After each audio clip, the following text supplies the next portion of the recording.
Assalamualaikum warahmatullahi wabarakatuh. Di sini saya akan menyampaikan tentang laporan eksperimen tempe kacang tanah. Sebelum masuk ke materinya, izinkan saya memperkenalkan diri saya terlebih dahulu. Perkenalkan, nama saya Windy Novianti Dewi dari kelas 9E absen 31, Sekolah SMP Negeri 1 Garut. Tempe adalah makanan khas Indonesia yang terbuat dari fermentasi terhadap biji kedelai atau beberapa bahan lain seperti Rhizopus oligosporus atau kapang roti dan lain-lain. Sediaan fermentasi ini secara umum dikenal sebagai ragi tempe. Kapang yang tumbuh pada kedelai menghidrolisis senyawa-senyawa kompleks menjadi senyawa sederhana yang mudah dicerna oleh manusia. Tempe kaya akan serat pangan, kalsium, vitamin B, dan zat besi.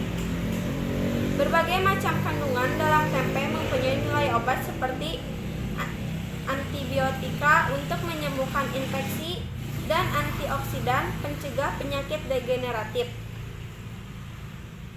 Setiap satu cangkir tempe berisi kandungan gizi sebagai berikut. 1. 319 kalori. 2. 34 gram protein. 3. 18 gram lemak. 4. 0 gram lemak jenuh. 5. 13 gram karbohidrat. 6. 10 gram serat. 7. 184 mg kalsium. 8. 4,5 mg zat besi. 9. 134 mg magnesium. 10. 684 mg kalium. Berapa manfaat tempe bagi kesehatan? 1. Kalsium yang setara susu sapi. Menurut penelitian, kalsium yang ada dalam 4 potong tempe sebanding dengan susu sapi. 2. Mencegah osteoporosis.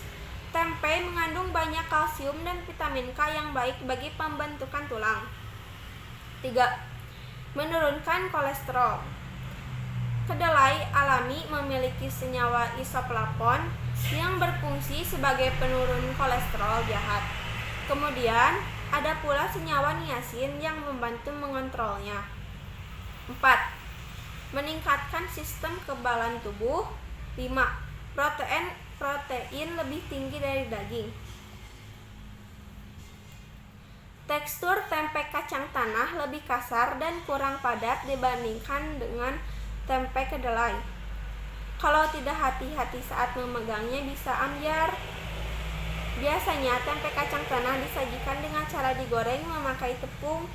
Meskipun kalau digoreng langsung juga bisa dan rasanya juga tak kalah enak. Mengenai cara pembuatan, tidak ada perbedaan.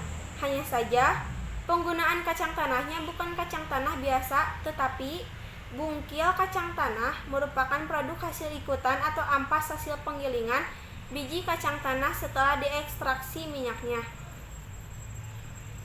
Bahan-bahan pembuatan tempe kacang tanah. 1. 500 gram kacang tanah. 2. 8-10 gram ragi. 3. 1 buah tempe kedelai berukuran kecil. 4. Tepung beras. Langkah-langkahnya. 1. Rendam kacang tanah dengan air bersih kurang lebih 12 jam atau semalaman. 2. Rebus kacang tanah yang sudah direndam semalam hingga setengah matang. Angkat dan dinginkan lalu bersihkan kulit ari kacang tanah dengan cara meremas-remas dengan kedua tangan hingga semua kacang terlepas kulit arinya. 3. Rebus kembali kacang yang sudah bersih dari kulit ari hingga kacang matang. Tiriskan di tempat yang bisa meneteskan sisa air kacang. Biarkan dingin dan kering bebas dari air. 4. Taburkan ragi tempe, campur dengan sendok kayu. Jangan diaduk dengan tangan karena suhu tubuh bisa membuat ragi mati. 5.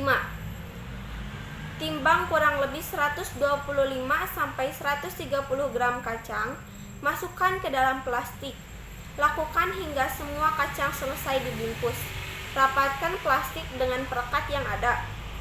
6. Tusuk-tusuk plastik yang sudah berisi kacang dengan tusuk gigi secara merata pada kedua permukaan plastik agar sirkulasi udara mengalir bagus sehingga tempe bisa menerima oksigen dan proses respirasi ragi berlangsung lancar. 7. Letakkan tempe di tempat yang bersirkulasi udara baik, udara yang bebas mengalir, dan tidak di tempat yang lembab. Taruh berjajar, tidak saling bertumpuk di atas tempat yang berlubang, atau hal ini berfungsi untuk mengalirkan udara ke seluruh permukaan tempe sehingga tidak menghambat proses fermentasi. 8. Setelah 1 hari dari pengemasan kacang, tempe akan mengeluarkan uap air di dalam plastik. 9. 1 hari berikutnya, tempe sudah mulai memadat dan banyak tumbuh spora jamur berwarna putih, pertanda jamur sudah berkembang biak dengan aktif. 10. Setelah hari ketiga, tempe sudah terlihat padat dan putih bersih merata. Akhirnya tempe siap dipanen.